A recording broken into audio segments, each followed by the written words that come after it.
नमस्कार, मैं हूं आपके साथ मेनका चौधरी। आप देख रहे हैं न्यूज 18। स्वागत है आपका खबर एक मिनट में, वो बुलेटिन जहां सिर्फ एक मिनट में हर खबर का पूरा विश्लेषण।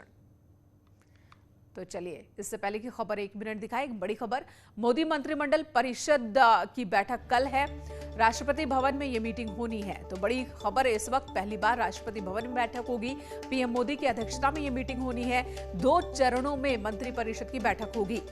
मोदी मंत्रिपरिषद की बैठक कल होनी है। राष्ट्रपति भवन में यह बैठक होनी है और पहली बार राष्ट्रपति भवन में इस तरह की बैठक होने जा रही है।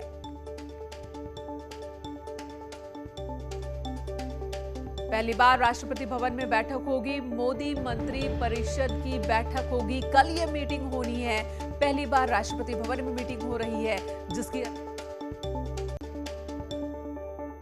देश में तेजी से चल रहा कोरोना टीकाकरण नए आयाम पर पहुंच गया है।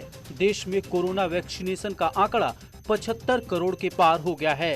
कोरोना के खिलाफ जंग में टीका ही सबसे बड़ा हथियार है। वहीं यूपी के मुख्यमंत्री योगी आदित्यनाथ ने टीकाकरण की इस उपलब्धि पर पीएम मोदी को बधाई दी है। मैं आभार भी व्यक्त करता हूं, बधाई भी देता हूं और अभिनंदन भी करता हूं आदरणीय प्रधानमंत्री जी का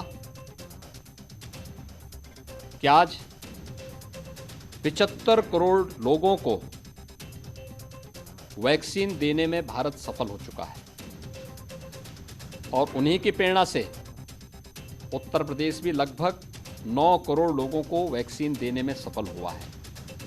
ये हमारे लिए एक अवसर है कि वैक्सीन कोरोना महामारी से सुरक्षा का एक बेहतर कवच है। कल प्रधानमंत्री मोदी का अलीगढ़ दौरा है। इससे पहले आज सीएम योगी अलीगढ़ पहुंचे और प्रधानमंत्री मोदी के दौरे को लेकर तैयारियों का जायजा लिया।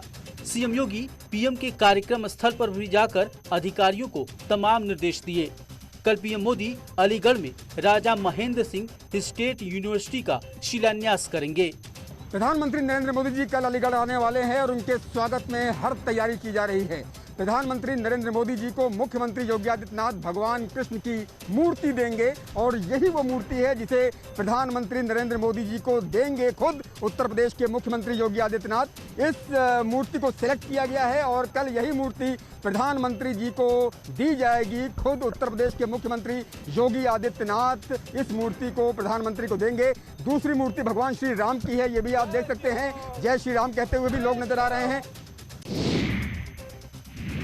लखनऊ के प्रदेश बीजेपी दफ्तर में मीडिया कार्यशाला का आयोजन किया गया, जिसमें प्रदेश भर के मीडिया सेल के कार्यकर्ता, राष्ट्रीय प्रवक्ता और प्रदेश प्रवक्ता शामिल हुए।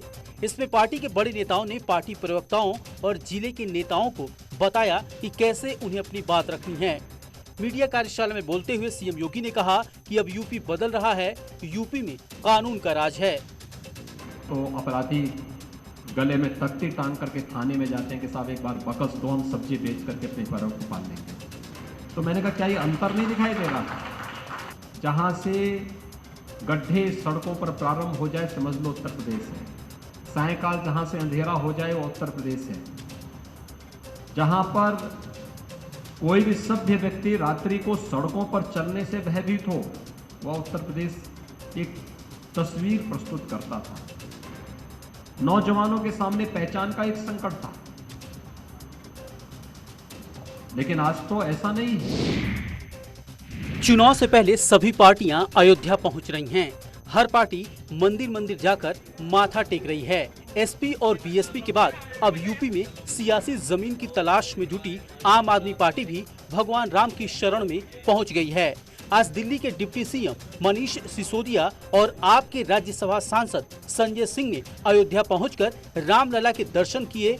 उन्होंने हनुमानगढ़ी के भी दर्शन करने के बाद साधु संतों का आशीर्वाद लिया। इस मौके पर सिसोदिया ने कहा कि भगवान राम ने राम राज्य की स्थापना की थी और राम राज्य से बेहतर शासन और प्रशासन का उदाहरण कभी देखने को नहीं मिला।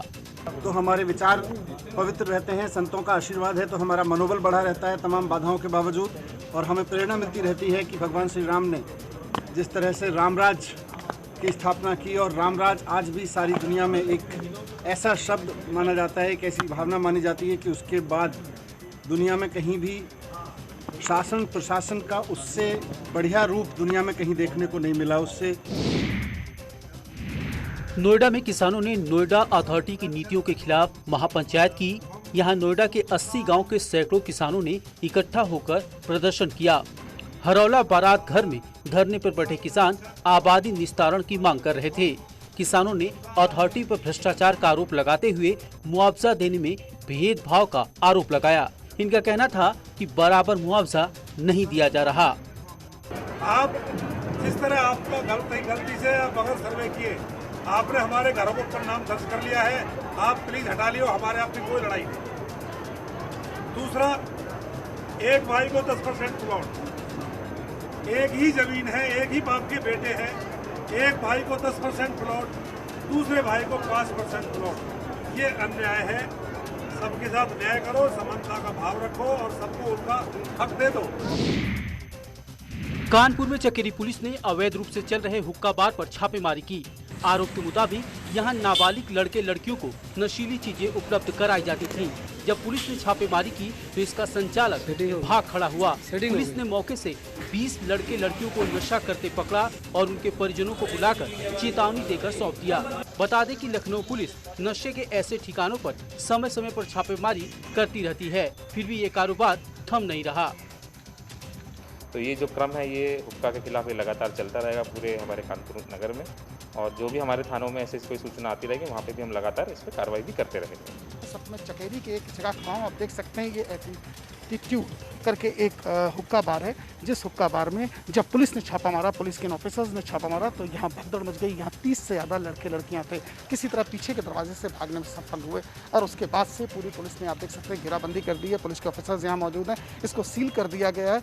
यानी कहीं ना कहीं हुक्का बार के खिलाफ अब पुलिस की सख्ती साफ तौर पर देखने को मिल रही है। अब देखना ये होगा कि क्या वाकई पुलिस उन माफियाओं तक पहुंच पाती है कि नहीं जो इस युवा पीढ़ी को खराब कर रहे हैं। वीडियो आशीष पांडे के साथ अमित गंजू, न्यूज़ 18 कानपुर।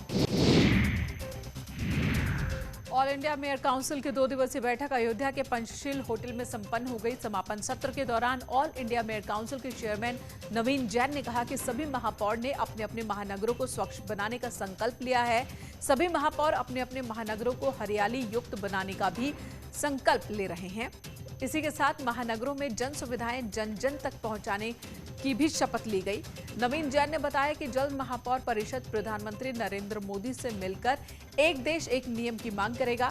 समापन सत्र में मौजूद सभी 70 महापौर ने अयोध्या नगर निगम के महापौर ऋषिकेश उपाध्याय का स्वागत किया।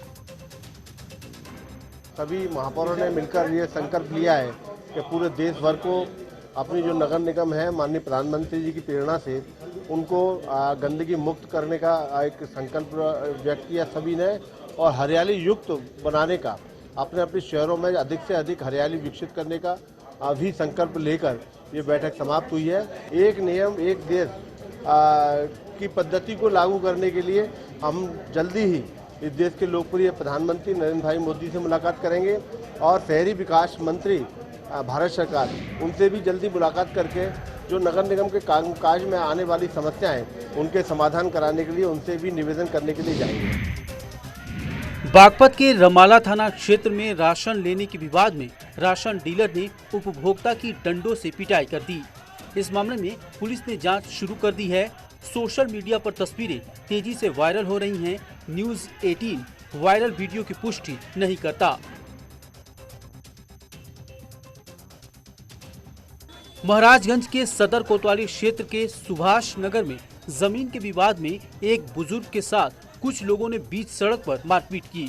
पुलिस ने 4 लोगों को हिरासत में लिया है। मारपीट का वीडियो सोशल मीडिया पर वायरल हो रहा है। न्यूज़ 18 वायरल वीडियो की पुष्टि नहीं करता। हरदोई में प्रेमिका के घर गए। बाराबंकी में अदालत की अवमानना मामले में कोर्ट ने नायब तहसीलदार और कोतवाल को जेल भेज दिया है। दरअसल यहां जमीन के एक मामले में कोर्ट के स्टे के बावजूद पुलिस प्रशासन ने निर्माण गिरवाया था, जिसके बाद पीड़ित पक्ष ने न्यायालय में अदालत की अवमानना की शिकायत की थी। पीड़ित पक्ष की शिकायत पर कोर्ट ने बेहद कड़ा एक्शन लेते हुए दोनों को सजा सुनाई है। कोर्ट ने नगर कोतवाल अमर सिंह को 3 दिन के लिए जेल भेजा है, जबकि नायब तहसीलदार केशव प्रसाद को भी कोर्ट ने 1 महीने की सजा सुनाई है। पूरा मामला नगर कोतवाली क्षेत्र के आलापुर का है। जारी कर रखा था बीजेपी के उपाध्यक्ष AK शर्मा नोएडा में अपने दौरे के आखिरी दिन 2 कार्यक्रमों में शामिल हुए। ग्रेटर नोएडा में इंडियन इंडस्ट्रीज एसोसिएशन द्वारा आयोजित स्वागत और संवाद कार्यक्रम में सम्मिलित हुए। वहीं उद्यमियों के साथ जन संवाद भी उन्होंने किया, जिसके बाद ITS college knowledge park greater Noida में प्रबुद्ध वर्ग सम्मेलन में भी हिस्सा लिया। AK शर्मा ने किसानों की मजबूती और समृद्धि की बात कही।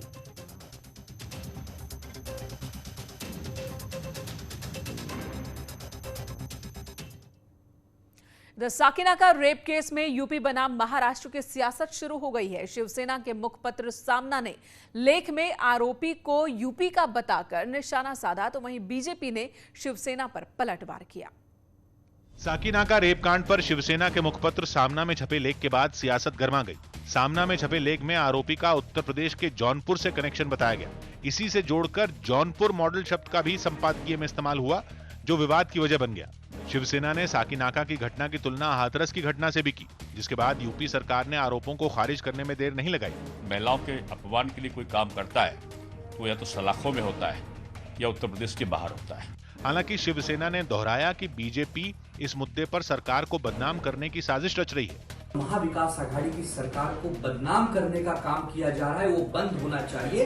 कभी कभी उदाहरण देने पड़ते हैं, क्योंकि जो मोहन चौहान है यह उत्तर प्रदेश के जौनपुर का रहने वाला है। वहीं कांग्रेस इस रुकेंगे एक ब्रेक के लिए, तुरंत लौटते हैं।